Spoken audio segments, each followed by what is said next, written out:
Hi everyone, welcome back to Sandy Hill Camp Around the World, day 3 of Scotland. Unfortunately you're still stuck with me, but today's day 3, which means we're going to be making a recipe. And today we're going to make shortbread. Now, as I said on day 1, if you can remember, here in Scotland we wear our kilts for a special occasion. And because cooking with you guys is so special, I've decided to wear my kilt today.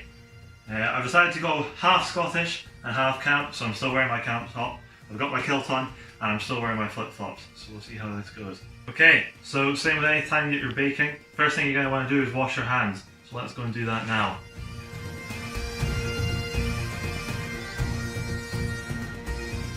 Okay, so now that you guys have washed your hands, first thing we're going to do is turn on the oven. We want to turn it to 150 degrees Celsius, so for you guys that's 300 degrees Fahrenheit. So first things first, if you remember the last video, I asked you guys a quick question about Scotland, a couple of true or false things. We are going to go through that later in the video. I'm going to wait until the shortbread's in the oven. So, first thing you're going to need is some caster sugar. Okay, I'll go over the amount that you need in a second. You're also going to need some salted butter, or just butter. You're going to need some ground rice, and you're going to need some plain flour. Okay, so these are all things you can get from your local Walmart.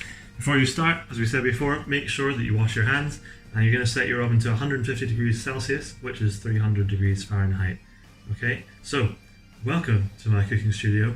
Today we're going to make the best shortbread ever. This is the second time in my life that I've made shortbread. Normally I let my brothers do it, they're a little bit better than this than I am, but we're going to see how it goes today. I'm going to make two, so when one goes wrong, you guys will get to see the one that goes right. So, first thing you want to do, you want to get a bit of kitchen paper, kitchen towel, whatever you call it, and you're going to get a little bit of butter on the bottom of that, and we're going to grease our tins, okay? So we're going to grease them up, just so the shortbread doesn't stick to the bottom of the tub. If you want, I've heard that these fancy people sometimes have this thing called grease paper. Okay, so we now have our tins. If you guys are only doing one, you've got your one tin. But we have two.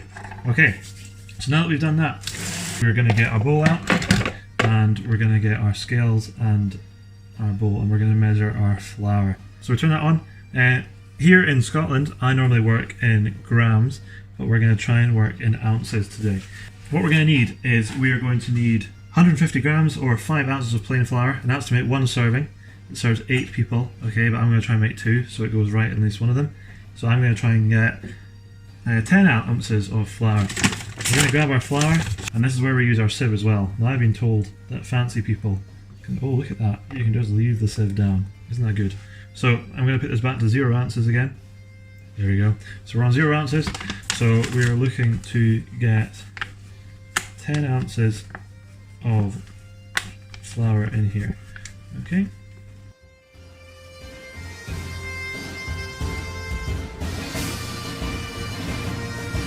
One set, 1 tin, then you're only going to need 5. I'm making 2, so I'm going to get it up to 10. Hopefully you'll be able to see I've made a bit of a mess, but we now have 10 ounces of flour in there. Okay, so next thing we're going to do is we're going to pour our ground rice into it as well. Now, it actually says you can use rice flour or ground rice, we'll remember that. Okay, so rice flour or ground rice, and we want 2 ounces of this for me. Okay, so that's 1 ounce if you're only making 1. 1 ounce if you're only making 1, but I'm going to do for 2 ounces. So, well, this is much easier to sieve. Okay, so we now have 2 ounces of ground rice or rice flour. So 1 ounce for you guys, 2 ounces because I'm doing 2 sets. Okay, cool. So next thing we're going to do is we're going to cut the butter into small pieces, and then we're going to mix it in with the ground rice and the flour. Oh, look at that. Clearly a pro chef. Okay, we've got 8 ounces of butter. So what we're going to do is we're going to chop that up into 10 little pieces, and then we're going to stick this into our rice and flour.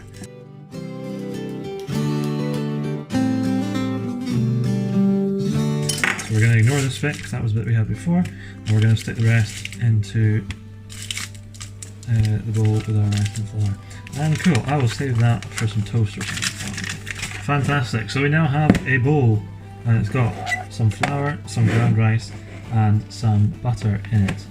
Okay, so what we're going to do next is we're just going to mix them around You can use a knife, or a blunt knife it says, or potentially you could use just a fork or a spoon to mix this around. So let's just do that. Okay, so we're going to mix it around. The next thing that I'm adding is this rubber thing. I think it's spatula, but it's orange and it's rubber. It says not to use your fingers just yet. I don't know why, but apparently we want to coat all the butter with flour and our ground rice. So let's do that just now. Look at that. So we've got that done, we've covered it. Next thing we're going to do, we're going to rub the pieces of butter in between your fingertips, and we're going to lift the mixture and let it fall back into the bowl as you rub. So you want to spread out this butter, just mixing it all in there. Okay, look at that.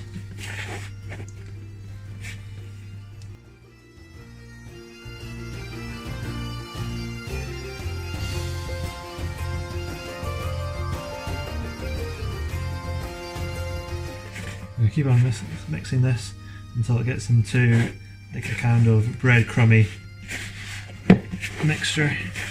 So we're getting close. Okay, now that it's starting to look a little bit like breadcrumbs, this is where I get to show off my little setup here. So now that it looks a little bit like breadcrumbs, you can see here we've got our breadcrumby mixture. Breadcrumbs, okay. That's what we're looking for, some breadcrumbs. We can move on to our next step, okay? So my hands are a little bit messy, but that should be okay. So, next thing we're going to do, we are going to stir in the caster sugar and then we're going to mix it, okay? Okay, so let's go back to our trusty scales. Going to turn that on. We're going to mix in our caster sugar. Okay, so we're going to put this to 0.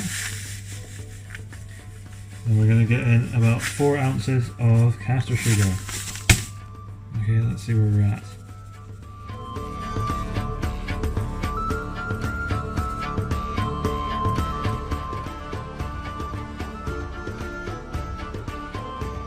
So caster sugar is in. So next thing we're going to do, now that we've spent so much time making it look like breadcrumbs, the recipe is telling me that we're going to put it all into one big ball. So there we go, we're just going to reverse all the hard work we've put into it up until now, and we're going to make it into one nice big ball. Now the warmth from your hands should really help you here, getting it into a big ball. Kind of think of this like at camp. If you're one of those cabins, I know that some of these are my cabins, after we had the very first snack and we had s'mores, some of the cabins would always try and get all of the tin foil or the aluminum foil, whatever you guys call it over in the States, into a big ball. So that's what we're going for here. Think s'mores. This is a, look at that, that is a ball. This is what we're going for. And more importantly, this is my flex of my cool little baking thing here. Okay, we've got that ball, ball, ball, ball, ball. If you guys only did one, obviously you don't have to split it in half, because you only did one. But I'm going to try and split this in half to try and get it into 2. So I've got my ball. The entire ball weighs 23 ounces, so I'm going to get it into about 11.5 ounces in each set. This is my first ball. Look at that. A fantastic ball. So, what we're going to do is we're now going to come back to our tin. Baking tin. Okay, and we're going to put this in. Now baking tins, oh look at that, we're going to spread it all out. Okay. Now mine is very crumbly. I'm not sure if that's a good thing. But we're going to find out. Okay, so I'm going to spread this nice and far out, all over it. Okay, look at that, right into the corners, each of the corners right in there. But if you're happy with this, I can't remember what it's called, one of the, is it a Frosty? A Frosty, is that what they're called? One of the milkshakes, where they come up and they kind of put everything upside down. Your shortbread should be able to do that. Is that milkshake? Do you guys even call them milkshakes? I've been away from camp for so long, I've forgotten what's going on. Okay, that looks nice. Okay, so we're going to get this right up into the corner. We're going to do the exact same thing with the other one.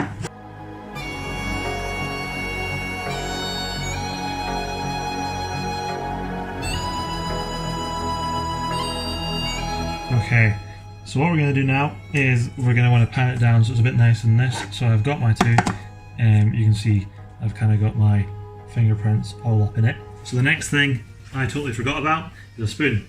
So what we can do is we can use this spoon to tap it down. Let's smooth it out a little bit. Okay, look at that. Oh, I feel like an actual chef.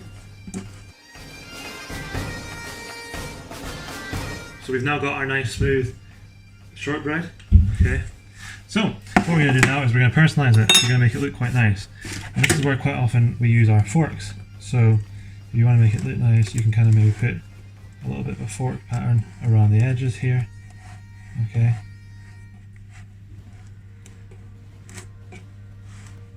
Look at that. This is where the arty people will start to do a little bit better than me. Okay, so we kind of got our edges. It looks quite nice. And then what you can do, you can maybe just put more marks in the middle. You can personalise it a bit. So what I'm going to do, let's personalise it a bit. Okay, so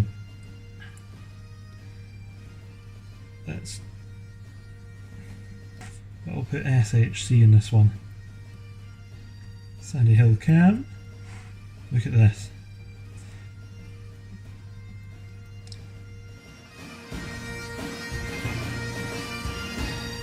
Look at that. That's what we're going for. Sandy Hill Camp. This one, we'll do our little fork marks.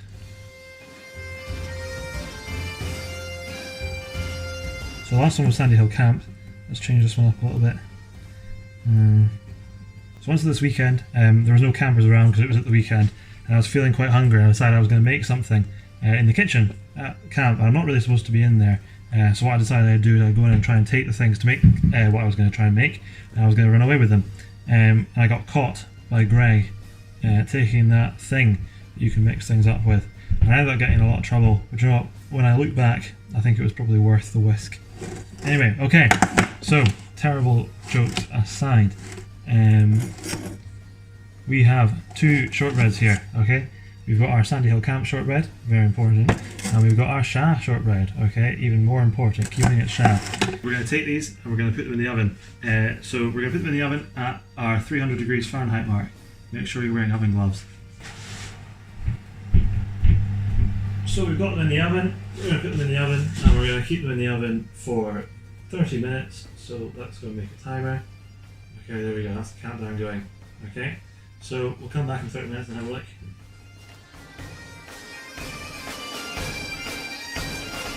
Okay, so yesterday I asked you guys a couple of questions about Scotland.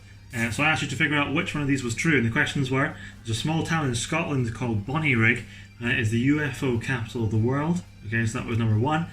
And the other one was Edinburgh was the first city in the world to have its own fire brigade, so the capital city of Scotland, that's number two. Number three was there's as many people with Scots heritage living in the States as there is in Scotland. Okay, and number four was Scotland's home to the world's tallest hedge.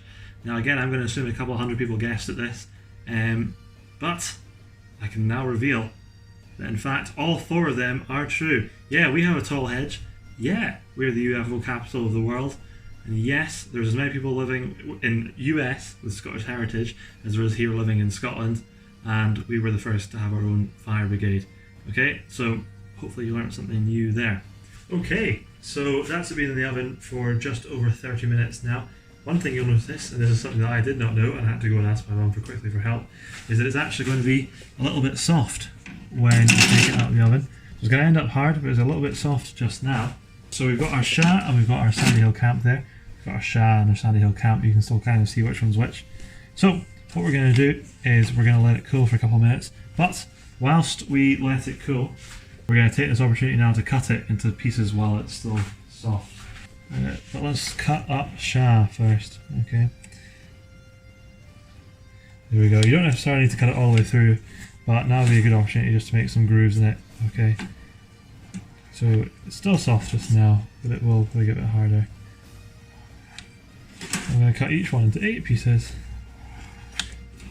Okay, goodbye Shah. So there's our Shah and our Sandy Hill Camp. I've cut them up into 8 pieces, and what we'll do is we can pop them out and put them on our thing to let it dry out. Okay. pop. Put that down there, so there's one.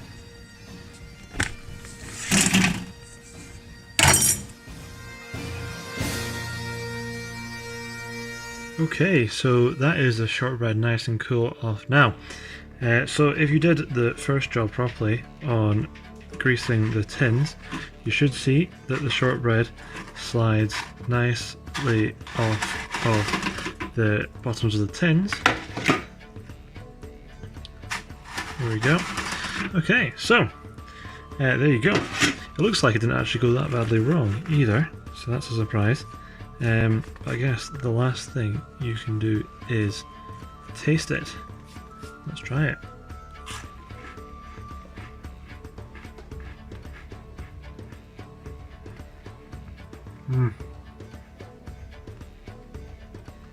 We nailed it, guys.